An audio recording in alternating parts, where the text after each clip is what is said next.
జగన్మోహన్ రెడ్డి పెట్టిన అక్రమ కేసులో 53 రోజులు జైల్లో ఉన్న చంద్రబాబు నాయుడు గారు బయటకు వచ్చిన తర్వాత ఒక ట్వీట్ చేశారు. ఆ ట్వీట్ చూసి యావత్ తెలుగు జాతి మొత్తం చలించిపోయింది. ఆయన ట్వీట్ ప్రజలను కదిలించింది. గత 45 ఏళ్లుగా తెలుగు ప్రజలకు నిస్వార్థంగా సేవ చేశాను.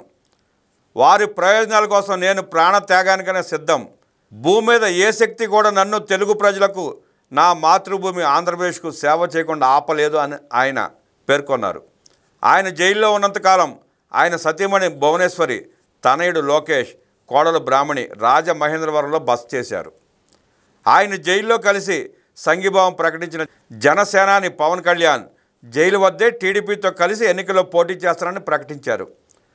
ఆ తర్వాత బీజేపీ కూడా జత కలవడంతో 3 పార్టీలు కూటమిగా ఎన్నికల బరిలో నిలిచి 94% స్ట్రైక్ రేటుతో 175 అసెంబ్లీ స్థానాలకు గాను 164 స్థానాల్లో జయకేతనం ఎగరవేశాయి.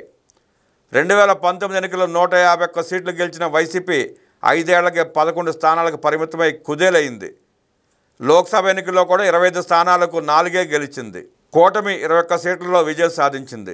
జగన్రెడ్డి తన దుస్సాహసానికి మూల్యం చెల్లించుకున్నాడు. కనీసం అసెంబ్లీలో ప్రతిపక్ష నేత హోదా కూడా సాధించలేకపోయాడు.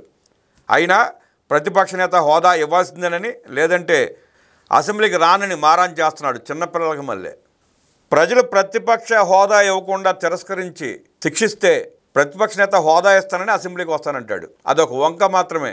అసెంబ్లీకి వస్తే తన 5 ఏళ్ల పాలనలో దోచుకున్న తీరుని, అప్పులు చేసిన లక్షల కోట్ల రూపాయలకు సమాధానం చెప్పాల్సి వస్తుందని అసెంబ్లీకి ఎగ్గొడుతున్నాడు.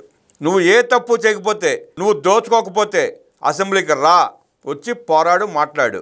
మద్యం స్కామ్ చేసి 1,00,000 కోట్ల రూపాయలు దోచుకొని 1,00,000 మంది ఉసురు తీసి 1,50,000 మందిని ఆసుపత్రిలో పాలు చేసి 30 లక్షల పైచిలకు ప్రజల్ని కిడ్నీ వ్యాధులకి, లివర్ వ్యాధులకు గురి చేసి వాళ్ళ రక్తం తాగి ఆ శవాల మీద పేలాలు ఏరుకొని సిగ్గు లేకుండా జగన్మోహన్ చేస్తున్న వికృత రాజకీయ క్రీడకి పులి స్టాప్ పెట్టాల్సిన అవసరం ఉంది. ప్రజల మధ్యకు రావటా కూడా అర్హత లేని ఏకైక రాజకీయ నాయకుడు జగన్మోహన్ రెడ్డి. ప్రజల్లో తిరగడానికి పనికిరాని party YSR Congress party. Fake ప్రచారాలు, ఫేక్ బ్రతుకులతో రాజకీయం చేసి పబ్బం గడుపుకోవాలని ప్రయత్నాలని ఇవాళకి మానుకోలేదు ఆ పార్టీ. ఆ పార్టీని కట్టడి చేయాల్సిన బాధ్యత, అవసరం కూడా ప్రజలకే ఉంది.